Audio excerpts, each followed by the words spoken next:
Hi there. This is Olivia Jeske. I'm the showrunner for Soulbound. I just wanted to give a heads up that this episode deals with more serious topics. We always put trigger warnings in the descriptions, and I encourage you to check them out for this one. Thank you for listening, and I hope you enjoy the episode.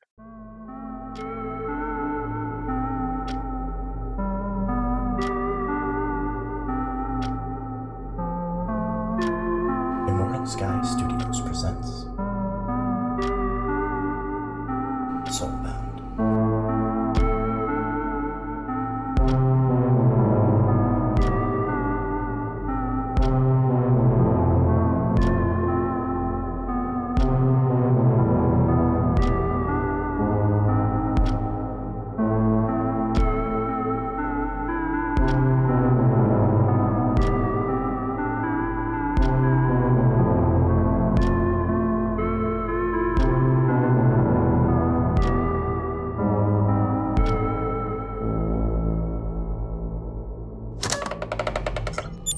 Glad to hear. It's so lovely that you join us.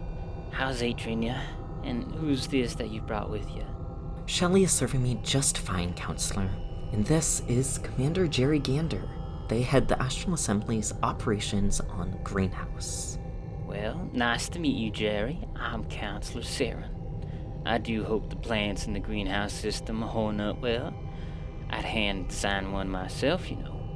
It's a pleasure to meet you too, Saren. Which planet? One of the Oceanic moons, believe it or not. Aquarium. I was the lead designer on the reefs. Oh, wonderful. I haven't had a chance to visit that one yet, but I hear it's gorgeous. Were you in charge of determining the varieties of coral? I've heard of rumors that they were going to place Vaposian sugar coral and Earthly Acropora varieties together, and I'm curious to see if any new species have been crossbred from those placements. I'm honestly not sure if they're doing that. No, I wasn't in charge of species. Oh, that's a shame. But I bet Dr. Jiang would know. Has the Greenhouse Counselor arrived yet? I'm afraid not. Dr. Zhang may not be joining us for this hearing due to reported conflicts of interest. Well, we can't all remain unbiased in everything. Indeed. Speaking of biases, what are your current thoughts on the hearing so far? I think these Awoken are certainly presenting quite the case. It's all?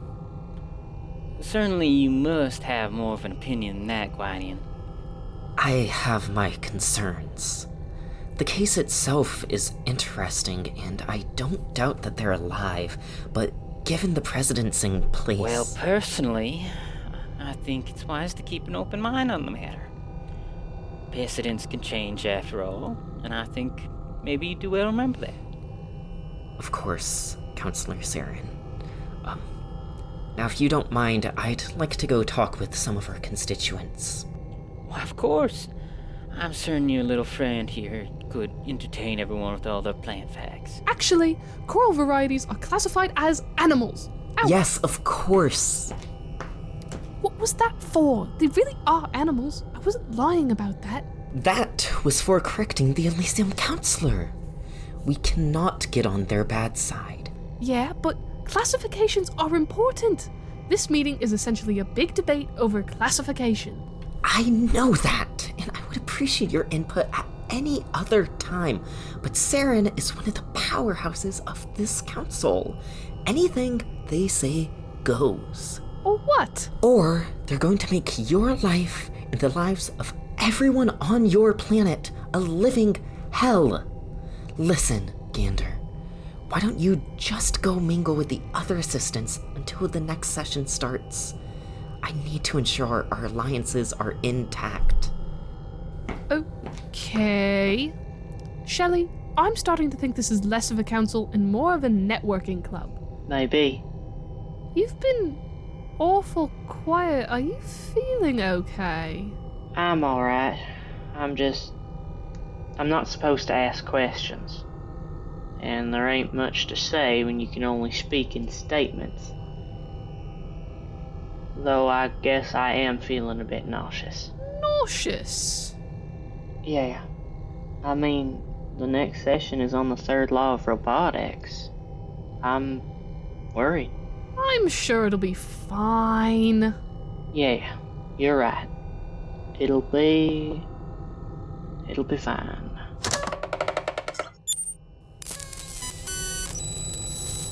Seven's been standing outside this door for a while now. 24 hours and counting. When do they even go to recharge? On a fancy pants base station like this, with a top-of-the-line Legion model, they've probably cracked down on wireless charging by now, or some other weird magic. I'd bet they've been charging this whole time, without any of us noticing. It's not magic. It's unsettling. You were right, Cam. Yeah. No. We're as okay as we're gonna get. I'm not the one who has to talk about everything anyway. All I have to worry about is stage fright. Well, if it makes you all feel any better, they were only, moderately rude to me. So it'll probably go alright. Thanks, Ev. The others up there with you? Yeah. Yup. All eyes with me. Ember says Sally's trying to get Damon here too, but they sounded unsure. Hey, do you know where our leather gloves went? Hey, I've got you. Think fast. Thanks, T-Bug. It's time to go. They're calling us. Alright. Okay. I'm up first, then it's you, and Ember will handle us from there. I know. I don't want to be doing it. Okay, right. Time to go.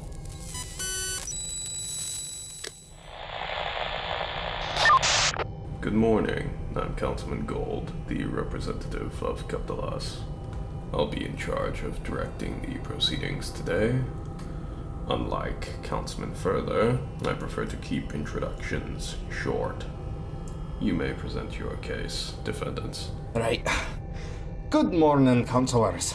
Today, we plan to show you that we have broken the next most palatable law. A robot cannot harm itself. Interesting choice. They better not make us prove this one. And which of you intends to prove they broke this law? Why, my flowering friend right here, the PrimrOS System. Good luck, Cam. The PrimrOS System? I can't say I've heard of this system, nor do I recognize your model. Where exactly are you from, robot? Not... Our name is the PrimrOS System, and we're from Earth originally. Though, obviously, we haven't been living there for some 700 years now. Well, certainly, given it's dead. Are you saying you were constructed there? Originally? By humans? Correct. We weren't even aware there were any other flat hominids until the greenhouse evacuation effort. You keep saying we. Who exactly might that be? You also have yet to explain your name. Right. Our name is the PrimrOS System, and we have what for hominids on Earth was called dissociative identity disorder. Multiple people, multiple minds, all sharing one body, one existence. That's how people like us refer to themselves back on Earth, as systems, collections of people bound together. It's less like a place and more like an organization, I guess. So, a collection of robots all uploaded onto one chip. No, not that. It's a result of trauma. Different parts of our operating system, our mind, got compartmentalized to attempt to contain unbearably horrific memories. To attempt to keep us, to attempt to keep me from remembering. Those compartmentalized pieces became people in their own right, and those people are us, the PrimrOS System. The name we chose for us as a group, as a body. Right. Well then, if that's your collective name, who are you as an individual? Do you have a name of your own? Cameron. My name is Cameron. I'm our host. Basically, the one who's usually out front, which means out here, like in control of our body, talking and interacting with you all. The others front too. I just do it most. That's my role. I feel as though we're beginning to get off track. We're not here to discuss the intricacies of some psychological condition. We're here to learn how you've become different enough from other robots to be able to break the 3 laws. Yes, I... Have some patience, Guardian. We're all just hoping to get a full picture of the case before us here. That being said, yes, we should probably focus on the case at hand. Cameron, would you please elucidate precisely which of the 3 laws you intend to prove you broken? Yes, Counselor Saren. Though not me, personally. Sorry, she was here earlier. I don't... give me a moment?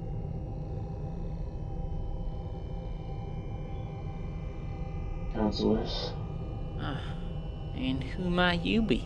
I go by Aunt Vi. Right. Well, whatever your name, would you please explain to us? Yes, I know.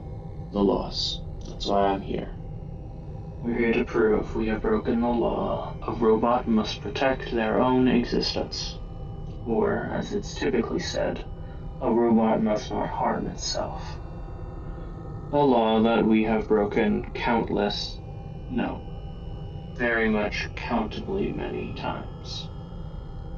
But in order to do that, we will need to give you some of our history to explain how we arrived at breaking that law, to show you what brought us to that low.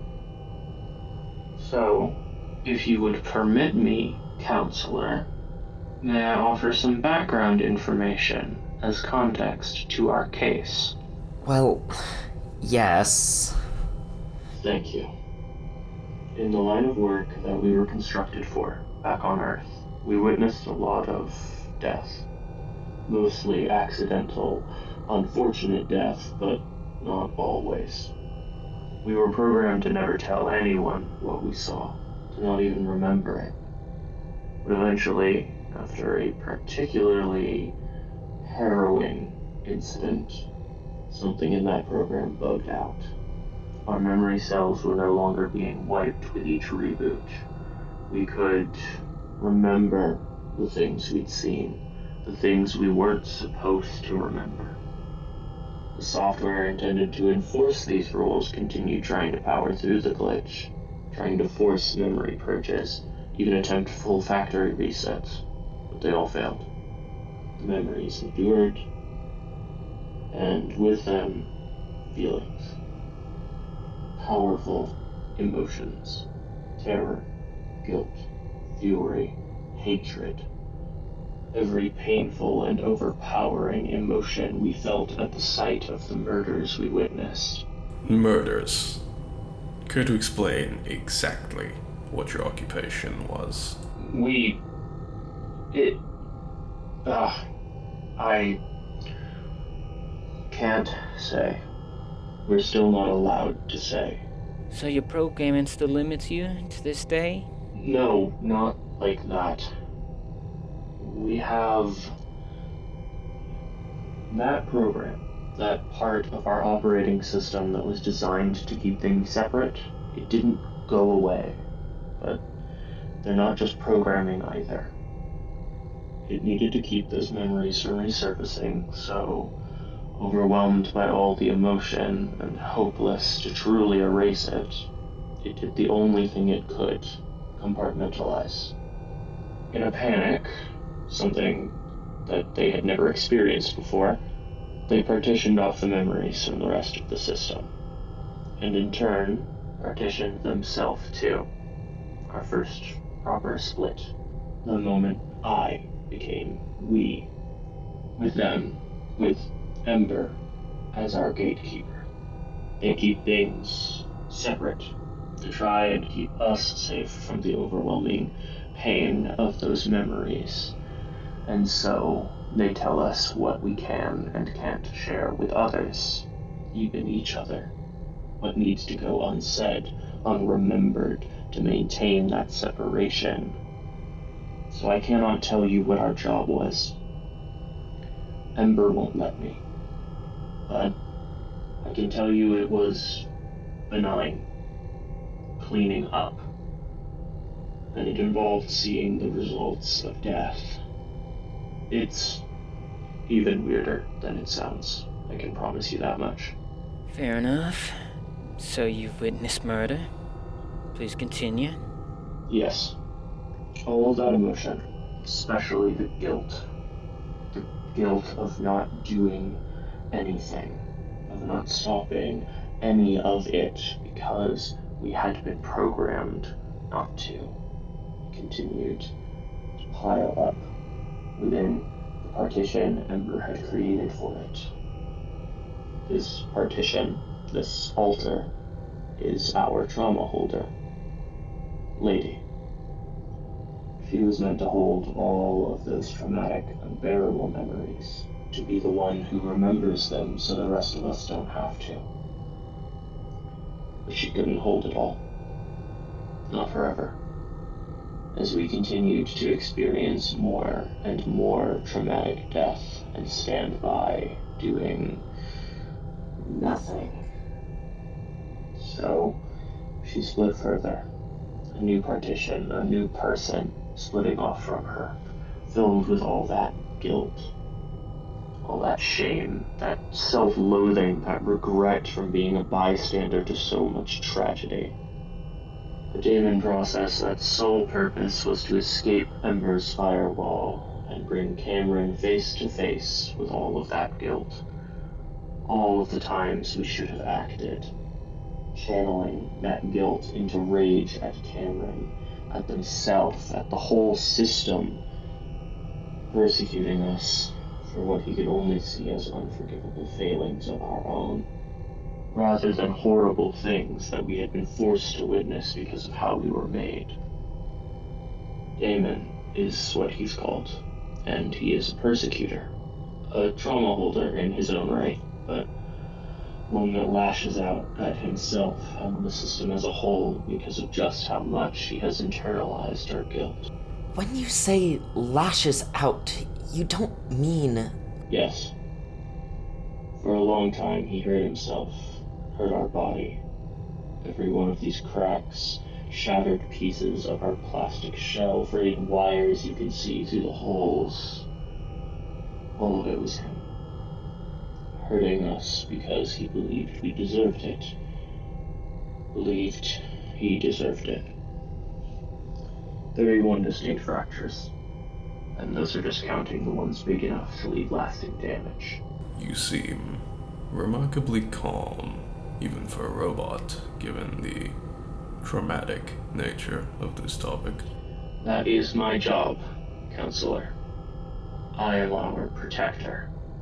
I formed with the clear-cut purpose of protecting the system from Damon's persecution, to keep his lashing out from hurting anyone else, from hurting the body, and, yes, to protect us from other threats too, but at first, just to make sure that the peace was kept.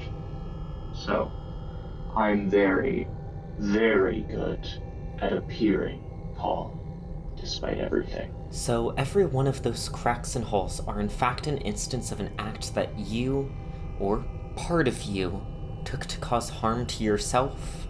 Correct. Are we simply expected to take your word for it? You were supposedly around murderers. Could you not have just as easily been damaged by the dangerous people you encountered? You really want us to? Are you accusing them of lying under oath, Counselor? Now, let's not get ahead of ourselves here. As per yesterday's proceedings, the Council needs some time to deliberate and ensure the authenticity of Aunt Vi's testimony. The rest of you are dismissed, but I'm sure we can permit Kala to stay again if that would be agreeable for y'all. Damn right, I'm not going anywhere. I got your back, Vi. Thank you, Kalida. Are we really gonna let them do this? Asking Evelyn to prove that she can disobey orders. Well, that was one thing. All of this. We don't even know how they intend to test it. I doubt most of them could bear to watch if we actually did have to hurt ourselves. And we've been through worse. How do you plan on testing Primrose? Need some sort of evidence. We are not savages. No one will be harming themselves in front of us. Not even a faceless robot. It appears we have reached a decision. Chancellor Guardian, if you would. The Council has decided that we will need to run forensic analysis along with further detailed questioning to substantiate your claims that the damage you exhibit was in fact self-imposed. No active demonstration of the law's violation will be necessary if this evidence is successfully authenticated. There we go. Is that acceptable to you and the rest of your system on fire? Yes, that is acceptable. Is there anyone else you would like to specifically request to remain with you? We'll all stay if you want us to. Aye. It's up to you. I know. We appreciate it. I think right now, for some sort of forensic tests on our body, I need Kaleido with me. Just to have another eye on whatever they're doing. And to be honest, I could use the extra stoicism right now. You two can head back. I'm sure you need as much preparation time as you can get, Debug. Yeah. But, Ev, can you meet me with Snowball at the door on my way out? I think Ellie will need some help comforting everyone once this is all over. Absolutely. Okay. Just Kaleido, Counselor Saren. Very well then. Evelyn, Debug, both of you, along with Snowball, are dismissed until tomorrow. Thank you, counselors. Gods, I swear, if they go back on their promises, I'll rip a hole right through this fucking station. Yeah, what the hell is their problem? This whole thing has gone right down the shitter. This is not what we agreed on. Just our luck. Everything has just gone so wrong. Are you okay, Debug? I mean, don't get me wrong. The situation is not ideal. They better not lay a fucking finger on Prim. But I haven't seen you this mad since... Well, I haven't seen you this mad in a while. Yes, yeah, fine. Just worried about them is all. Of course.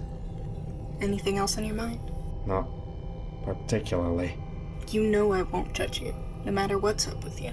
It's not that. I just don't want to worry you. Any of you. Kaleido and everyone in PrimrOS. Sorry for whatever that was. The situation is as bad as it is. I don't got the luxury to crack another weight. But you're nervous? About your testimony? I think it's normal for us all to be nervous, Debug.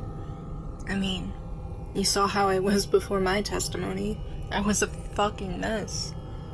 But Ellie was there to comfort me, and her help got me calm enough to go out there and tell my story. I don't think any of us could do this if we didn't rely on each other for help. Yes. I know. If it's worth anything, I don't think they're gonna make Prim harm themselves, and I don't think they're gonna make you harm anyone either. I'm sorry, Evelyn. I appreciate your concern, truly. But I really don't want to talk about any of this right now. Of course. Would holding Snowball help? Oh, what the hell. Give me the low gremlin. Isn't he adorable? Adorable is not the word I'd use. But does it help when you hold him? I hate to admit it. I think it does.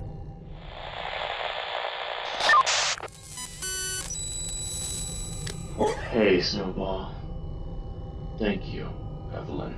Of course. So, how was it? Fine, all things considered. They did some tests and determined that they had all the evidence they needed to be sure. They seemed respectful enough, but I don't think I've ever seen you look so uncomfortable by... We're still pretty shaken up about it. Random people touching and measuring and inspecting all of our fractures was beyond uncomfortable. I very much do not feel in our own body right now. We need to curl up with Snowball a while till one of us feels stable enough to be a person again. If that's okay with you, Ev? Absolutely. And it seems like Snowball is definitely on board. Take all the time you need. Thank you. And Debug, Aye? good luck out there tomorrow. This episode featured the voices of a mysterious third party as Counselor Saren, Ethan Smith as Captain Gwydion Jormund, Ambrosia Jeske as Commander Jerry Gander, Gracie Armour as Shelley and as the PrimrOS System, Lily Kim as Kalida, Jarell Yair Bautista Chavez as Debug, a mysterious fourth party as Evelyn, and Chris Kao as Counselor Gold. This episode was written by Gracie Armour with assistance from Olivia Jeske and Lily Kim. It was edited by Olivia Jeske and Lily Kim and directed by Olivia Jeske, who also made our theme music and cover art. Follow us for updates on Instagram at the Soulbound series.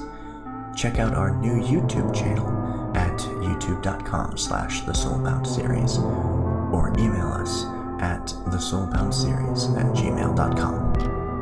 Thank you for listening.